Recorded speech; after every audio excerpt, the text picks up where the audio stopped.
Salom hammaga, yaxshimisizlar? Hozirgi uchurimiz urushib qolganlar uchun. Aqlingizdagi inson sizni kutishda o'tiribdimi? Sizni kutyaptimi? Yoki sizga beparvo bo'lib qolganmi? Yoki sizni o'ylamayaptimi, kutmayaptimi? Shu haqida ochirim qilamiz. Like bergan, obuna bo'lganlar uchun niyatimni oldim, shifoli ochirim bo'lsin. Aqlingizdagi inson sizni kutishda o'tiribdimi? Sizni kutish holatidami aqlingizdagi insonni ko'rib chiqamiz. Ikkita variant qilamiz. Yoqqanini o'zingiz uchun tanlaysiz. O'zingiz uchun yakka ochirim qildirmoqchi bo'lsangiz, mana shu videoni tagida nomerimni qoldiraman. Telefon qilishingiz mumkin yoki Telegramdan yozishingiz mumkin. Aqlingizdagi inson sizni kutishda o'tiribdimi? Tozalov olayotgan o'rtoqlarimiz nima deydi? O'zlarini yaxshi fikrlarini va rahmatlarini aytib yozishibdi. Ulardan juda ham xursand bo'ldim. Qilgan mehnatlarim nima deydi, yaxshi tomonga foyda berayotganini sezib, o'zim ham qandaydir xursand bo'ldim. O'sha tozalov olayotgan o'rtoqlarimiz, sizlarga ham rahmat. Menga ishonch bildirib, menga ish topshirganingiz uchun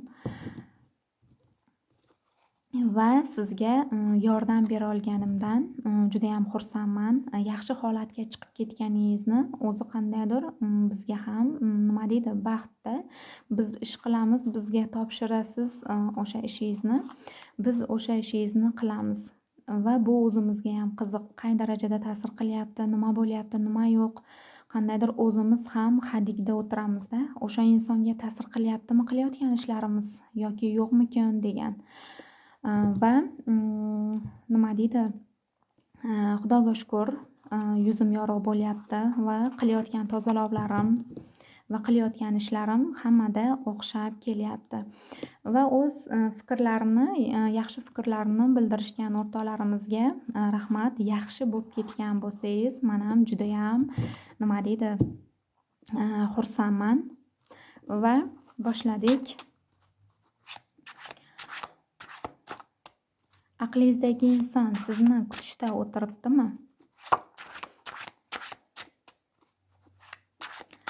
Aqlingizdagi inson sizni kutishda o'tiribdimi? Birinchi variant. Ikkinchi variant. Yoqqanini yaxshilab o'zingiz uchun tanlang. Aqlingizdagi inson sizni kutyaptimi yoki siz bilan ishi yo'qmi? Boshqa narsalar bilan ovorami? Tanlab bo'lgan bo'lsangiz boshladik. Aqlingizdagi inson sizni kutishda o'tiribdimi degan savolimizga. Aqlingizdagi inson albatta sizni kutishda o'tiribdi va qandaydir sizga xohishlari balandligini ko'ryapmiz. Qandaydir xohishlari baland-u, lekin hozirgi paytda aqlingizdagi inson aytayapti, ajralishdik. Men buni o'ta ham yuqori darajada xohlar edim. Sog'inyapman. Qandaydir shahvoniy hirslarim bu insonga yuqori ravishda edi. Endi nima bo'ladi degan o'y fikrlarda o'tiribdi. Qandaydir bu inson sizga bir shaytonliklar qilgan bo'lishi mumkin, asabingizni buzgan bo'lishi mumkin yoki xiyonat qilgan bo'lishi mumkin. O'sha narsalarni siz sezib qolib, qandaydir o'rtangizda urush janjal kelib chiqqan bo'lishi mumkin. Sizni kutishda o'tiribdimi? Sizni kutishda o'tiribdimi aqlingizdagi inson? Aqlingizdagi inson xomush holatda, ezilgan holatda, siqilgan holatda, qayg'ulanib qolgan holatda turibdi. Siz tomonga boraman deyapti, lekin ozgina yo'llarida yopiqlik bor. O'shaning hisobiga siz tomonga bora olmayapti. Siz tomonga qara olmayapti, ham yura olmayapti. Bu inson hozirgi paytda oilasi davrasida bo'lishi mumkin. Oilasi bilan ovora bo'lib qolgan bo'lishi mumkin. Oilasi davrasida bo'lishi mumkin. Lekin baribir oilasi bo'lgani bilan bu inson qandaydir sizni o'ta ham yuqori darajada xohlashligini kartalarimiz ko'rsatyapti. Bu inson sizni kutishdami? Albatta bu inson sizni kutishda qandaydir o'tgan narsalarni eslayapti. Qandaydir o'tgan narsalarni uchrashgan bo'lishingiz mumkin, ko'rishgan, shirin so'zlaringizni, gap so'zlaringizni, bergan mehrlaringizni qandaydir kutib, xomush holatda sizni kutishlik bilan o'tiribdi hozirgi paytda. Sizga nisbatan tuyg'ulari, mehrlari bor bu insonni va yaxshi ko'rishi tuyg'ulari bilan bu inson sizga yana o'zi qaytishini kartalarimiz ko'rsatyapti. Bu inson hozirgi paytda shunaqangi holatda, oilasi bilan ovora bo'lib qolgan holatda siz tomonga yo'llarini yopib qo'ygan bo'lishi mumkin. Oilasida ayoli bo'lishi mumkin, qandaydir yoki onasi, singlisi bo'lishi mumkin. Boshqa ayollarga borolmasin, uyimdasin, joyimdasin, faqat topgan pulini uyiga olib kelsin, boshqa ayollar bilan o'ralashmasin degan sehr amal turlari ham bo'ladi. O'sha sehr amal turlarini bu insonga qilgan bo'lishi mumkin. O'sha sababli yo'llari siz tomonga ozgina yopiqlik bilan turibdi, lekin sizni o'tayam yuqori darajada xohlashligini va sizga tuyg'ulari haqiqiyligini va sizni rostdan ham yaxshi ko'rishini kartalarimiz aytyapti. Sizni kutib o'tiribdimi yoki o'zi qadam bosib yuboradimi? Bu yerda dushman bor. Bu yerda o'rtada dushman bor va bu yerda qandaydir o'rtada qora mushuk ham bor. Bu yerda ozgina nima desa bo'ladi, ozgina o'sha aytganimdek sehr aralashib qolgan bo'lishi mumkin. O'shani hisobiga siz tomonga hozirgi paytda kelolmayapti. Bu inson o'zi qadam bosib yuboradimi siz tomonga? O'zi keladimi? O'zi keladimi? O'zi keladimi siz tomonga, qadam bosadimi degan savolimga o'zi keladi, o'zi qadam bosadi, lekin uzoqroq muddatda. Tezlik bilan siz tomonga qandaydir qaytmayapti. Tezlik bilan emas, sekinroq siz tomonga nima deydi, qaytishini aytyapti. Bu inson sizni kutishda hozir ahvoli qanaqa? Sizni kutishda o'tirgan bo'lsa, hozirgi paytda ahvoli qanaqa bu insonni? Ahvoli qanaqa bu insonni? Bu insonni ahvoli qanaqa deganimda, bu yosh energiyadagi bola tushyapti. Yoshroq energiyada bola. Bu nima deydi? Hamma narsasi o'ziga yetarlik. Hozirgi paytda sovuqqon bo'lib qolgan bu inson. Hamma narsadan sovib ketgan. Hatto sizni oldingizga nima deydi, borishni ham xohlamayapti. Nima deydi, faqat o'sha oilasi tomonga qarab turganligini, bu yerda o'sha kuchli luna amal bo'lgan bo'lishi ham mumkin. O'shani hisobiga hozirgi paytda siz tomonga kelolmayapti.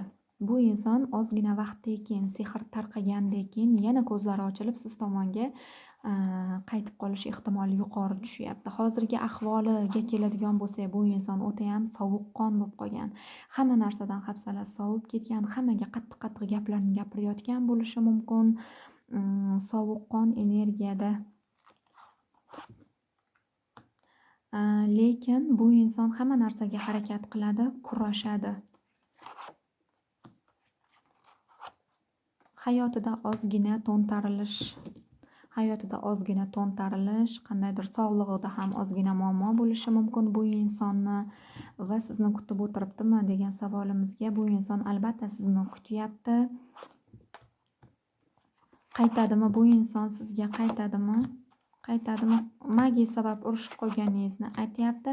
Bu inson hozirgi paytda sizdan teskari bo'lib qolganligini, siz tomonga qaragisi kelmayotganligini aytyapti, xafa holatdaligini, lekin baribir ham tezlik bilan 9 kun yoki 8 kun ichida siz tomonga qadamini bosishini yoki bu inson sizga SMS yozadi yoki telefon qilishini aytyapti.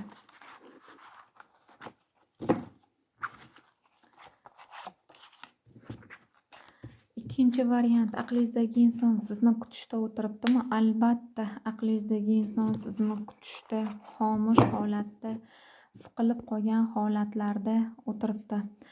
Aqlingizdagi inson sizni kutishdami? Bu inson siqilib qoldi anchagina bu inson tushkunlikka tushib, siqilib, qandaydir xomush tortib o'tiribdi bu inson. Menga zo'r mehr bergandi, qandaydir men uni nikohimga olishni nima deydi, rejalashtirgandim. Lekin o'rtamizda ozgina sovuqlik bor, sovuqlik tushdi. Qandaydir ayol kishilar tufayli o'rtamiz ozgina buzildi deb o'tiribdi. Baribir xursandchilikka chiqamiz deyapti. Taqdirimni baribir o'sha inson bilan, siz bilan taqdirini siz bilan bir qilish nima deydi, rejalarda, planlarda borligini ko'rsatyapti bu insonni. Sizni kutishda o'tiribdimi? Sizni kutadimi? Bu inson kutyaptimi? Bu inson sizni kutib, albatta bu inson sizni kutishda kutib o'tiribdi va bu inson sizga o'zi qaytadimi? O'zi qaytadimi yoki siz qaytishingiz kerakmi? Bu inson sizni o'zingizni ko'p kutadi. Siz o'zingiz nima deydi, qaytishingizni xohlayapti. Bu insonga o'zingiz qaytishingizni, o'sha o'zingiz telefon qilib o'zingiz yalinishingizni xohlayapti va siz bilan ko'rishgisi, uchrashgisi kelyapti bu insonni. Bu yerda qandaydir o'sha siz tomondan qadam bo'lsa, bu inson siz bilan yana birga bo'lib ketishini aytyapti. Chunki bu yerda quyoshli kunlar, u inson bilan ko'rishishingiz, uchrashishingiz chiqyapti.